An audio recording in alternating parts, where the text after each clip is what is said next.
Greetings from San Diego, California. This interactive multinational teleconference is reaching you live in English and Spanish through a unique and complex international telecommunications network via satellite, microwave, and cable. This program brings together distinguished institutions representing education, business, and government in more than a dozen countries in the Americas and Europe. We look forward to hearing from you. Today, we'll be covering the topic of strategic visioning in a volatile environment. This is the 10th International Training Center video conference of the year 2003 series entitled Strategies for Competitive Performance.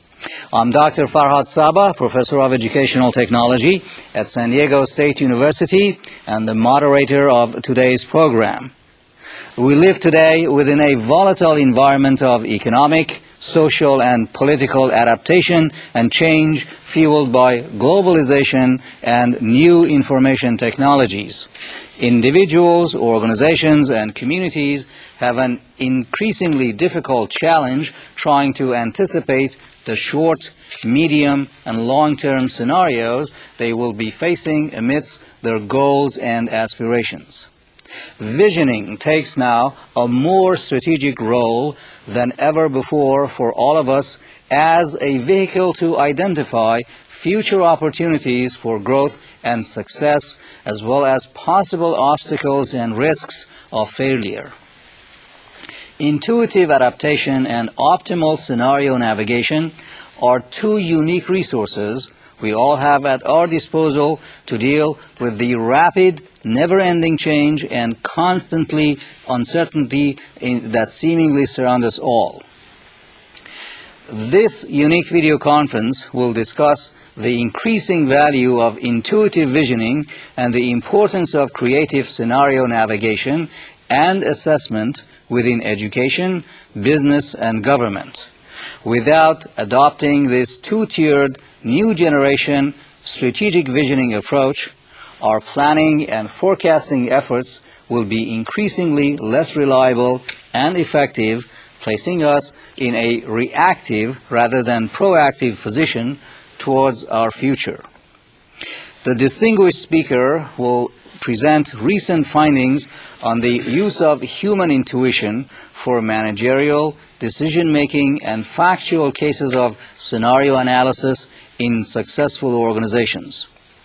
Today, Mr. Tom Hoffmann will address the importance of building your global mindset and will provide you with a tool and a model for personal and organizational performance change.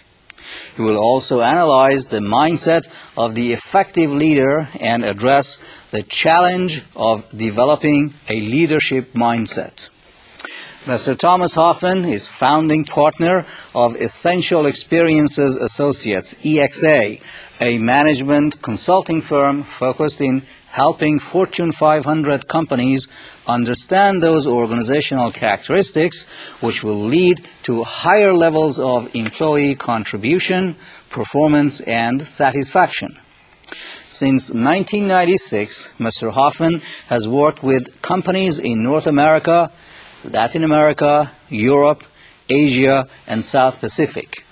Originally from Wisconsin, Mr. Hoffmann began his career at AT&T in 1970 and spent 26 years as a manager and leader in line sales, operations, information systems, quality, and corporate staff. From 1995 to 1996, Mr. Hoffmann worked as a senior consultant for Human Factors Incorporated, a consulting firm specializing in organizational, cultural change, and leadership. From 1997 to present, Mr. Hoffmann has been an independent consultant and guest lecturer. Thank you and welcome to the program today. Let me begin with a question. In recent years, globalization has become a fact of life. but most of our professional goals and direction are determined by what happens locally in our organizations and the way we envision what we need to accomplish in order to address situations that are derived from local considerations. As leaders, how can we reconcile the need to think globally while so much of what we must do in ordinary workday is in response to what takes place locally? Thank you. I think one of the big challenges in the world that we live in today is that our local communities and our local constituents are constantly being bombarded with information from the global perspective. And so there are elements that are getting into their thinking that are starting to drive their behaviors. And it is by being conscious and being aware of the patterns that you see developing at the local level that give you insight into the influence that globalization is having on your customers and clients. But also it gives you insight, if you have an open mind, to clues as to how you might be able to leverage yourself into the global community. Well, given that then, why is global thinking and visioning particularly important in today's volatile environment where change is the norm rather than the exception? I think the key word there is change. Change is the norm, and in the global environment, change is viewed as an opportunity as opposed to a threat. And so we have to challenge ourselves in our own thinking. Are we taking advantage of the opportunity? Are we using it as a way, a change as an opportunity? Are we using it as a way to defend and entrench ourselves in our current positions? Thank you for your excellent insights, and let's begin now with Module 1.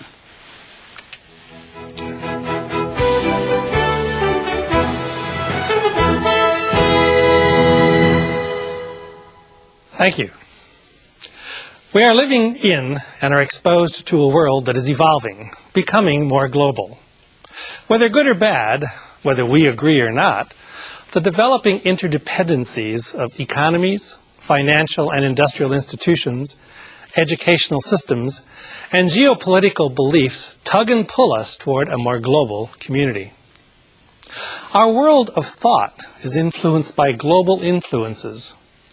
The clothes on our backs, the appliances we use every day, the medications we use to nurture our health, are all produced with resources and manpower from multiple countries, representing multiple cultures in multiple time zones, all working as one. And at times, perhaps, from where we are sitting, we might wonder, do I want to? Or can we ever play in that arena? What could I do here in Monterrey, Mexico? Here in Sao Paulo, Brazil? Or here in Cairo, Egypt, to play in that marketplace? Can we ever have a vision to be global? In the context of operating in a global environment and in the framework of being successful in that environment, I will address the following 4 elements with you. First, building your global mindset. Knowing yourself is the driver of strategic vision. Second, the idea that you must be local to become global, and the need to adapt your scenarios. Third, the importance of thinking like and becoming leaders of leaders, developing global mindsets. And fourth, I'll provide you with a tool, a model for personal and organizational performance change. First, let's look at building your global mindset, the driver of strategic vision. If you are asking your people to follow a vision, remember this rule of thumb. They need to buy into you as a leader first. Then they will buy into your vision. The first thing one must do if they wish to develop a strategic vision is to look within and ask, who am I? Knowing oneself is fundamental to exploring the concept of why I might want to develop a global vision. Most important, knowing oneself implies one is committed to the value or human drive of lifelong learning. The same applies to your organizations. A characteristic of highly successful people and organizations is that they know themselves. They are aware of how they acquire information and data, how they tend to react emotionally and intellectually to things, how they experience things, and where their strengths lie, and how they compensate for their weaknesses. They understand their current mindset and how it is created. They understand how they think, how they understand the world around them, and how, through a systematic process, they adjust their thinking to meet new challenges. Let's take a look at those human processes that impact how we create our personal and organizational mindsets, our worldviews, and, to a great extent, how we respond to situations including volatile environments. Let's look at awareness. As humans, we are among the few creatures on Earth that have the ability to be self-aware or observe ourselves. Have you ever had the experience of sort of watching yourself engaging in some task or event? You are conscious of your surroundings. You are conscious of what you're thinking. You're conscious of what you're feeling. You are conscious of how you appear to others, and are conscious of what is making you feel anxious or satisfied, etc. You are self-aware. You can watch yourself. Briefly, we can be aware of things on several dimensions. Those things outside of ourselves, those things happening in our bodies, and those things happening in our minds, our thoughts and imagination. By becoming more aware of the messages from all those dimensions, we can begin to understand what either contributes to making us successful or gets in the way of our becoming more successful. We can begin to make choices. Awareness gives us choice. By becoming more aware, we have more choices. By becoming more aware, we can feed our intuitive processes.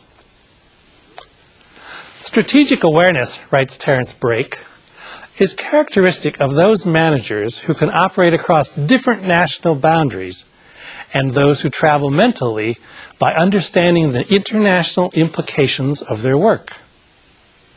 Based on their awareness skills, they develop a global view of their own perspective. General Electric calls it global brains, the capacity to comprehend world trends as they affect business, competitors, and standards of competition worldwide. But our awareness is limited to the data that ultimately enters our brains and consciousness. One of the first screens, fear, is controlled by the most primitive part of the brain, frequently referred to as the reptilian brain, part of the limbic system. The role of the reptilian brain is to scan all incoming data to determine whether it is a threat or not. If it is perceived as a threat, the body immediately prepares itself to either fight or escape, flight. These responses occur before we are even aware or conscious of them. So why is this important? It is important for two reasons. First, fear blinds us to some of the data that would normally be available to us. In other words, it limits what data is available to us.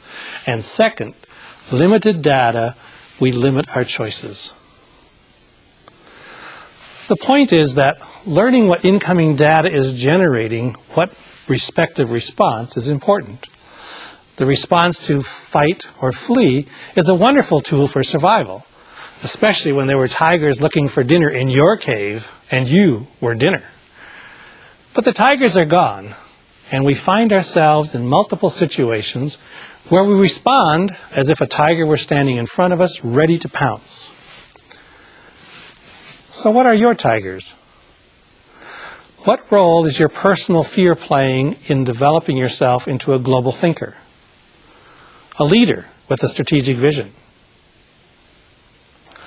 Second, what organizational fears are limiting the organization from developing a strategic vision that will take you successfully into the global marketplace? What fears are blocking, getting in the way of your collective intuitive processes? Understanding what drives our fears and those of the organizations is important to learning what data is available for making choices. Data to make a different choice one that might be required if we and our organizations are to be successful. Getting data past our reptilian brain is only the beginning. Let's take a look at perception. What is perception? How do you define it? What are some of the words you typically use to describe it? Perception is generally accepted to mean our reality, our worldview. It's our experience of reality. I like to describe the process of perception using 3 premises. Premises that I have covered in other International Training Center programs, which are now available in video course format at www.itc-group.org. Recall that when they are the following. The first premise. Each of us experiences an internal construction of reality. The second premise. My internal construction of reality is different from external reality. The third premise, and most important for our discussion. Our internal experience of reality is unconsciously and carefully constructed and biased in favor of our preferred view of reality. Our internal experience of reality is unconsciously and carefully structured and biased in favor of our preferred view. What does that mean? When we experience something, we filter data in such a way that it fits into the way we prefer to experience the world around us. Over the years, we've created our preferred views, or a set of filters, based on our personal experiences, our family, our religion, our education, our profession, our social class, our gender, our race, our generation, our neighborhood, our friends, our company, and our regions. We use those filters unconsciously to interpret and give meaning to the world around us. The problem, those filters can color the data we receive, or worse yet, exclude it completely if it is contrary to what we unconsciously prefer to believe. Organizations have the same filters, agreed upon consciously or unconsciously, as represented by the group's culture. In addition to the awareness, fear, and perceptual filters we have in place, we must add our emotional filters. As we receive and give data, or express ourselves, it passes through the part of our brain that controls our emotions. Because of that, researchers tell us that all decisions we make are emotional, even though we like to believe they are based on sound, rational thinking. If we are to know ourselves, recognizing how our emotions influence our thinking and decisions, and the impact that has on how others understand us, and or ascribe meaning to what we say is critically important. Likewise, understanding the collective emotion response of an organization may have a direct impact on the success of defining and executing a strategic vision. Finally, we must consider and value the role of intuition in providing input into creating strategic visions. Dr. Roger Franz, a few years ago on this program, spoke in detail about the role of intuition, that gut feeling or educated guess that says, yes, that's it. Recall that intuition is not a conscious, analytical, logical, sequential, step-by-step, and reasoned process of decision-making. Rather, as Dr. Franz said, intuitions arise as a result of non-observable internal process. The steps that are taken to arrive at an intuition are not known, so they cannot be verbalized to another person. How do you know what your intuition is telling you? I don't know how I know, is the common response. The resulting intuition is rational, but not through analytical thinking. Rather, he suggests, intuition is the result of unconscious and rapid pattern recognition or identifying key features of the environment. Hence, intuition can significantly influence how we ultimately create our worldview.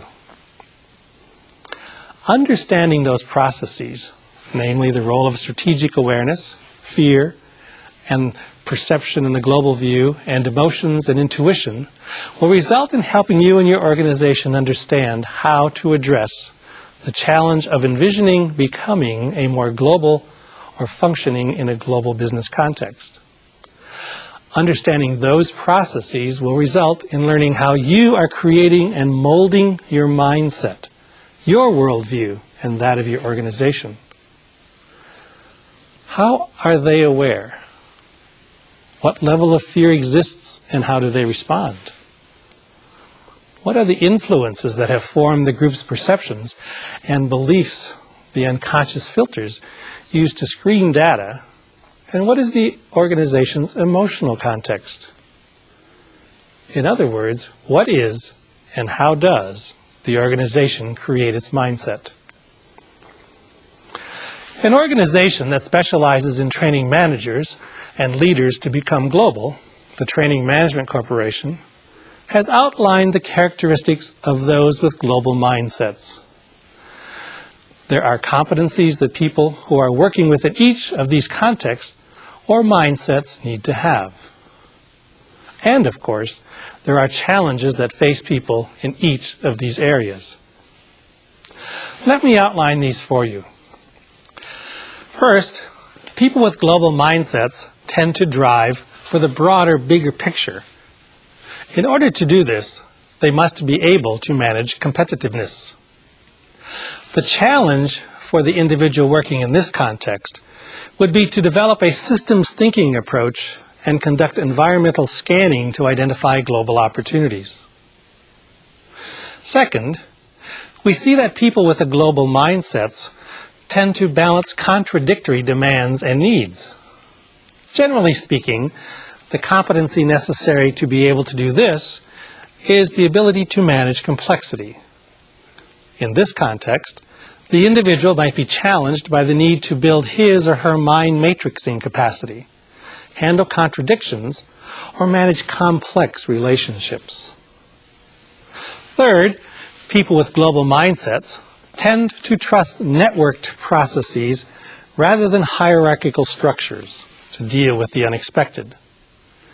In order to do this successfully, they must have managing adaptability, so to speak. They must have a management style that is adaptable to different circumstances. The challenges faced by individuals working in this context would be to create networks across organizational boundaries and the need to maximize one's level of influence without necessarily having formal authority over those network members. A fourth observation about people with a global mindset is that they tend to value multicultural teamwork and diversity for accomplishing personal, professional, and organizational objectives. In order to do this, individuals in this context must be competent in managing teams, and they must learn to develop cultural self-awareness, build global teams, and apply cross-cultural conflict management and negotiation skills. People with global mindsets tend to flow with change being seen as an opportunity. This requires the ability to manage uncertainty, which is accomplished best when the individual in question learns to make decisions under various types of circumstances and to manage and motivate others without clear guidelines. A fifth observation about people with global mindsets is that they tend to expand their knowledge and skills on an ongoing basis. The competence associated with this is the ability to manage the learning process. And some of the challenges faced by this individual would be to recognize learning opportunities and share critical learning with others. Let's make a comparison. Let's compare a typical domestic mindset with a global mindset. Those with a domestic mindset tend to focus on functional expertise, whereas those with a global mindset look at the bigger, broader picture. Those with a domestic mindset value prioritization, whereas those with a global mindset value the ability to balance contradictions. Those with a domestic mindset value structure, whereas those with a global mindset focus on the process. Those with a domestic mindset value individual responsibility, whereas those with a global mindset focus on getting work done through planning and the use of diverse teams. Those with a domestic mindset prefer not to be taken by surprise, whereas those with a global mindset are open to surprises that may come their way. Those with a domestic mindset are actually trained to work against being surprised by sudden and drastic change, whereas change is seen as an opportunity by those with a global mindset. As you think about how you've created your worldview or mindset, where do you see yourself? Your leadership team. Are you more aligned with the domestic mindset or more aligned with the global mindset? What do you know about yourself that is helping or getting in the way of you moving toward a global mindset? Where do you see your organization? What do you see in your organization that is helping or getting in the way of them moving toward a global mindset? The first step in establishing a strategic vision is to operate in an environment that is evolving to become global is begin with yourself by developing a global mindset and guiding your organization to develop a global mindset. The next step in becoming successful and global is to be local. That sounds like a contradiction, but it is through the establishment of local connections, relationships, and networks that we begin our journey to become global, personally and as a business. It is through learning to trust your intuition and adapt to different local conditions that provides the foundations for taking on a volatile global environment. I'm reminded of a comment Dr. Miguel Cardenas, director of the International Training Center, made during an interview I had with him a couple of years ago during this video broadcast. We were discussing how the ITC network had grown from a small group in San Diego to become a network now working throughout Latin America and parts of Europe and Asia. I asked, from its inception, part of your vision for ITC was to become global. From your experience, share some of the lessons you learned about becoming global. Dr. Cardenas replied, a true global perspective is really a broad systems view of the reality around you at all levels. In other words, you don't have to engage in commerce or distant education or training with 200 plus nations of the world to really have a global perspective. You can have a global perspective if you simply are open to the values of others in your own community, regardless of where those values come from, regardless of their cultural heritage or origin. It also requires you to stay abreast of and understand global issues. Not necessarily that you travel all over the world, but just that you understand them. It's your mindset. It also requires you to develop the competence and technology to be able to compete with the rest of the world, starting at home. That's what having a global vision is about. All of those things are tough to do, he said.